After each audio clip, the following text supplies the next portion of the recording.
أهلا بكم مشاهدينا الكرام. سعيد بلقياكم في هذا الخبر، وهذا عنوان هذه النشرة. صوت الرعد يرعب سكان مدينة أكادير والنواحي. إلى التفاصيل. شهدت مدينة أكادير هطول أمطار قوية مصحوبة برعد وبرق، ما أثار خوف الساكنة.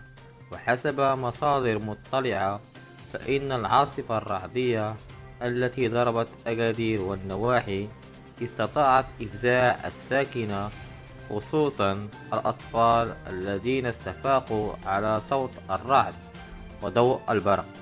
وتداول رواد مواقع التواصل الاجتماعي العديد من المقاطع الفيديو يسمع فيها صوت الرعد قويا.